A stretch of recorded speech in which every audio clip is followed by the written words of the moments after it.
어제 사무엘하 11장까지 해서 다윗은 햇사람 우리아의 아내 밧세바를 범하는 중범죄를 저질렀죠. 다윗은 우리아를 불러내어 사건을 덮으려고 했고 살해 음모를 벌여 요압을 통해 결국 전장에서 우리아를 제거하게 됩니다. 한 인간의 탐욕이 한 가정의 파멸과 죽음을 가져오게 한 것입니다. 또한 작은 거짓말이 또 다른 거짓말을 만들어서 일의 파국을 가져오고 있는 거예요.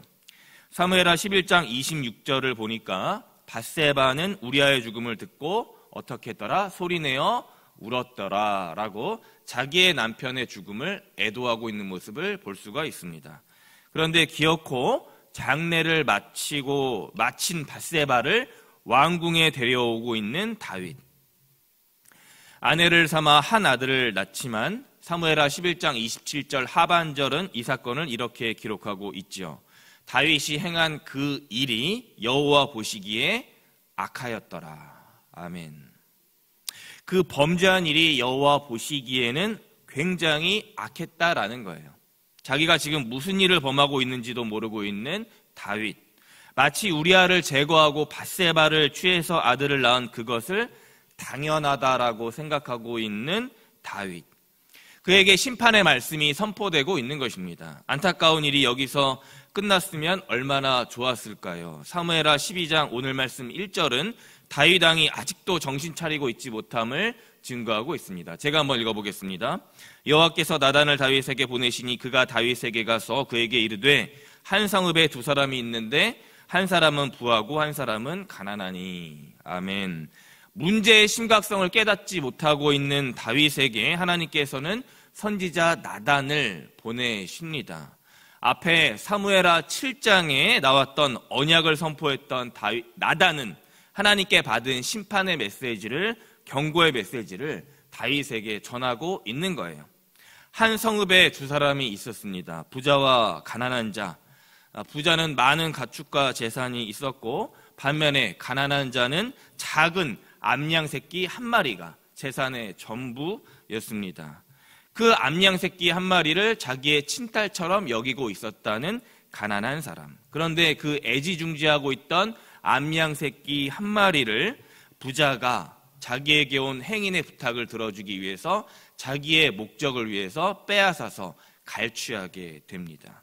인생의 전부였던 그 새끼 암양이 가난한 사람에게 사라지고 만 거예요. 이 이야기를 들은 다윗은 마치 이 사건에는 나는 전혀 무죄하다. 나는 이 사건과 같은 사람이 전혀 아니다. 나는 깨끗한 사람이다. 당당한 사람이다. 라고 말하는 듯이 자기 처지와 아무런 상관이 없다는 듯이 나단을 향해 분노하며 그 부자를 마땅히 죽여야 한다. 그 부자를 마땅히 심판해야 한다라고 말을 하고 있죠. 왜입니까? 부자는 가난한 자를 긍휼히 여기지 않고 죄를 범했기 때문이다라고 말하고 있어요. 새끼 양으로 4배나 갚아야 한다라고 자기의 정의로움을 떳떳하게 밝히고 있죠. 그런데 이 기가 막힌 이야기를 다윗에게 들은 나단의 마음, 아니 하나님의 마음은 어땠을까? 나단은 사무엘하 12장 7절부터 다윗의 이 배은망덕함을 지적하고 있습니다. 지적질하고 있어요. 7절에 여호와 하나님이 너를 사울의 손에서 구원하셔서 기름을 붓고 왕으로 세우셨지 않았느냐. 8절에 너에게 주인의 집을 주었으며 또한 너의 주인 아내들과 유다 족속을 수많은 족속을 주지 않았느냐. 또한 너의 주인 부족함 없이 풍성하게 모든 것을 너에게 주었는데 이제 와서 또 뭐가 부족하다며 밧세바를 빼앗아서 취했느냐. 결정적으로 나단은 9절에서 이렇게 선포하고 있어요. 어찌하여 내가 여호와의 말씀을 업신여기고 나보기에 악을 행하였느냐. 내가 칼로 햇사람 우리아를 치되 암몬 자손의 칼로 죽이고 그의 아내를 빼앗아 내 아내로 삼았도다 라고 심판의 경고의 말씀을 하고 있습니다. 다윗 왕아 너는 여호와 하나님 즉 나의 말씀을 무시하며 가볍게 생각했다. 즉 내 앞에서 악을 행했다라고 선포하고 있는 거예요. 우리가 자녀를 키울 때 자녀들이 잘못하면 어떻게 합니까? 종종 타이르고 훈계합니다. 이게 정상적인 형태예요. 그런데 이때 중요한 게 뭐냐면 자녀들이 부모님들 앞에서 잘못을, 즉 죄를 범할 때 자기들이 했던 잘못, 즉 죄를 죄로 여기고 죄를 지은 것을 인정하느냐 인정하지 않느냐가 중요해요. 끝까지 자기가 옳다, 내 아들이, 내 딸이 자기의 잘못을 주장하고 있으면 거기서부터 문제가 발생하는 겁니다. 마찬가지로 여러분의 지인과 이웃들 중에서 자기의 어떤 잘못을 죄로 인식하지 못하고 또 그것을 죄로 인정하지 않는 것이 문제예요. 죄도 문제지만 죄를 인정하지 않는 것이 문제입니다. 저와 여러분 누구나 실수, 잘못, 죄를 범할 수 있습니다. 그래서 우발적으로 잘못해서 지은 죄를 온전하게 죄로 인정하며 또한 인정하는 사람, 자녀, 이웃들은 앞으로 혹시 모르게 짓게 될 죄에 대해 객관적으로 직면할 수가 있습니다. 그러니까 죄를 죄로 받아들이게 된다는 거예요. 반면 다윗은 다음의 말씀이 절대적으로 필요했던 사람입니다. 야고보서 1장 14절과 15절을 제가 한번 읽어보겠습니다. 오직 각 사람이 시험을 받는 것은 자기 욕심에 끌려 미혹됨이니 욕심이 잉태한 즉 죄를 낳고 죄가 장성한 즉 사망을 낳느니라. 아멘. 우리 인생에 계속 시험과 유혹들이 있습니다. 그런데 이 욕심이라는 것이 더 큰 죄를 만들고 있는 것이죠. 결국에 자기 자신이 사망하게 됩니다. 그런 측면에서 다윗은 예수님의 말씀을 기억하면 참 좋았겠다라는 생각을 해봅니다. 누가복음 6장 41절을 제가 한번 읽어보겠습니다. 어찌하여 형제의 눈 속에 있는 티는 보고 너의 눈 속에 있는 들보는 깨닫지 못하느냐. 아멘. 예수님의 말씀이에요. 자기 욕심에 사로잡혀 미혹의 길에 빠져 결국 사망의 길에 들어선 다윗은 정작 자기 자신의 죄를 보지 못하고 인정하지도 못하고 나단과 나단이 이야기하고 있는 그 부자를 아주 어리석게도 지적질하고 있는 거예요. 그런데 더 놀라운 것은 이런 다윗의 연약하고 범죄한 모습이 저와 우리들에게도 종종 있다라고 하는 것입니다. 마치 나는 욕심에서 자유롭고 미혹당하지 않으니까, 즉 내 눈에는 들보는 없으니까 내가 당신 눈 속에 있는 티를 빼겠다, 그렇게 생각하고 있는 것입니다. 그게 바로 저예요. 안타깝게도 이스라엘 역사 초기에 이 다윗은 밧세바를 취한 이 사건으로 인해서 말미암아서 모든 문제가 발생하게 됩니다. 곤욕상쟁이 일어나죠. 10절에 칼이 영원히 떠나지 않는다. 뭡니까? 너희 민족이 남과 북으로 갈라져 영원히 분쟁할 것이다. 피가 피를 부르는 비극이 멈추지 않을 것이다 라고 하는 거예요. 또 11절에 보니까 더 참혹하게 너의 가정과 나라, 민족뿐 아니라 다윗 너 가정에 재앙을 내리겠다. 아내들이 너 앞에서 비참한 꼴을 당하고 말 것이다 라고 경고하고 있는 것입니다. 정의와 공의 하나님, 그러시면서 12절에 너는 몰래 은밀하게 그 범죄를 꾸몄지만 나는 이스라엘 만천하에 또 모두가 보는 사람들 앞에서 대낮에 너의 가정을 또 너의 민족과 나라를 심판하겠다. 이 얼마나 무서운 말씀입니까? 이 정도까지 되면 다윗은 어떻게 됩니까? 인생에 살 소망을 끊어지게 되는 것입니다. 내가 더 이상 살아갈 수 없는 그런 산 소망이 없어지게 되는 거예요. 심판의 말씀을 들었기 때문입니다. 우리나라 청년들 중에 우울증으로 극단적인 선택을 하는 젊은이들이 전 세계 비율로 봤을 때는 압도적으로 OECD 국가의 2배가 넘는 비율 1위를 기록하고 있다라고 제가 얼마 전 기사에서 봤어요. 인생을 살아갈 소망이 없어서 세상을 떠나게 되는 거예요. 수많은 사람들이 자기의 인생을 버리고 또 자기의 인생을 포기하고 말게 됩니다. 왜? 상황이 너무 힘들고 또 오늘 다윗처럼 심판의 말씀이 내 앞에 내리게 되니까, 내 앞에 인생이 어려움이 예상되니까 산 소망이 없어지게 되는 거예요. 그런데 다윗은, 우리가 아는 다윗은 달랐습니다. 비록 자기 죄악으로 모든 것이 풍비박산이 났지만, 그래서 살아갈 소망이 없지만 하나님께 기름 부음을 받아 이스라엘 모든 민족의 언약 주관자, 언약 소명자, 책임자답게 살아갈 소망을 발견하고 있습니다. 마침내 다윗 마음에 변화가 찾아오고 있는 거예요. 오늘 말씀 12장 13절 상반절입니다. 다윗이 나단에게 이르되 내가 여호와께 죄를 범하였노라 하매. 아멘. 이제야 자기의 잘못을 인정하기 시작하는 다윗.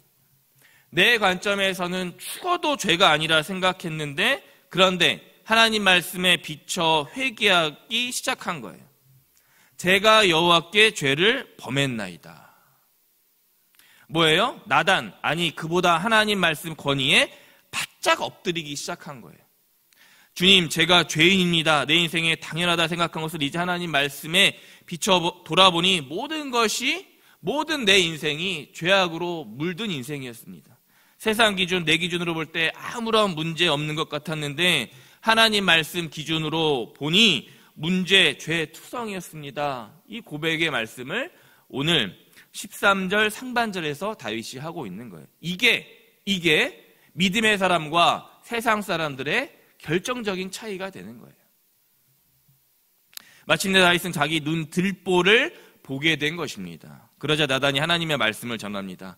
통회하고 가슴과 옷을 찢는 심정으로 다윗이 회개하자 하나님께서 정확히 응답하신 거예요. 사무엘하 12장 13절 하반절을 제가 한번 읽어보겠습니다.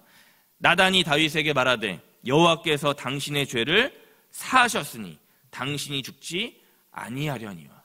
인간적인 생각으로는 살아갈 소망이 없기 때문에 내가 자살을 하거나 세상을 떠나야 되는 거예요. 우울증 때문에, 세상 문제, 근심, 앞으로 오게 되는 문제 때문에 살아갈 소망이 없으니까 세상을 떠나야 되는 거예요. 그런데 다윗이 하나님 앞에서 자기의 죄를 회개하고 그리고 인정하고 바짝 엎드리니까 나단을 통해서 하나님께서 뭐라 말씀하십니까? 너의 죄를 내가 사하겠다. 주 여호와가 너의 죄를 사했다. 다윗아, 너 하나만큼은 내가 살려주겠다. 사무엘하 12장 다윗의 이 회개가 없었다면 이스라엘과 유다 민족은 어떻게 됐을까 생각해 봅니다. 하나님과 이스라엘과 맺은 언약은 그 앞전에 맺었던 다윗 언약, 모든 것이 물거품이 되는 거예요. 그리고 다윗이 모든 인간적인 생각을 내려놓고 하나님 말씀에 비춰 회개하기 시작하자 어떤 일이 일어납니까? 욕심이 잉태하여 사망 선고받은 다윗이 왕위를 보존하게 되는 거예요. 한 인간의 어떤 살아갈 것이 아니라 한 민족이 살아나게 되는 역사가 일어나는 것입니다. 비록 이 사건 이후로 다윗 왕과의 전쟁과 살육은 멈추지 않습니다. 우리가 다 아는 13장 이후에 계속해서 피해 이야기가 나오고 있어요. 원수들의 비방이 멈추지 않습니다. 그렇지만 가족들, 모든 자손들이 죽게 되지만 다윗은 하나님 앞에서 조금씩 다듬어져 가게 됩니다. 어떻게 합니까? 자녀들을 위해, 나아가 이스라엘과 민족을 위해서 간구하고 회개하는 바짝 엎드리는 왕으로 거듭나게 되는 거예요. 그 모든 말씀이 시편에서 여러 편의 말씀으로 기록되고 있었던 겁니다. 말씀을 마칩니다. 이 사건 이후로 사무엘하 13장부터 다윗의 삶을 어떻게 됩니까? 더 힘들어집니다. 평안해지는 게 아니라 더 힘들어져요. 하나님께서 심판을 선포하셨기 때문입니다. 그런데 그런 와중에 다윗은 나단을 통해 선포된 13절의 말씀을 붙들고 소망의 삶을 살아갑니다. 당신의 죄를 사하셨으니, 나의 죄가 사하여졌으니 이 은혜를 사모하게 됩니다. 바라옵기는 저와 여러분 모두 다윗처럼 매일매일 생활에 죄악에 걸려 넘어지지만 너의 죄를, 우리의 죄를, 나의 죄를 사하겠다는 하나님 음성 앞에서 나의 죄를 인정하고 죄를 돌아보는 보다 성숙한 성도가 되어야 합니다. 왜냐하면 바로 그때가 하나님 은혜가 여러분과 저에게 임하게 되는 은혜의 때가 되기 때문이에요. 오늘 아침 권면을 드립니다. 다윗처럼 내 죄를 돌아보고 인정하는 저와 법함교회 모든 성도님 되길, 그래서 나의 죄가 하나님 은혜로 십자가 능력으로 사하여졌음을 담대히 고백하고 선포하며 살아가실 여러분과 제가 되길 주님의 이름으로 간절히 축원합니다. 아멘. 기도하겠습니다. 다윗이 나단에게 이르되 내가 여호와께 죄를 범하였노라 하매 나단이 다윗에게 말하되 여호와께서도 당신의 죄를 사하셨나니 당신이 죽지 아니합니다. 아멘.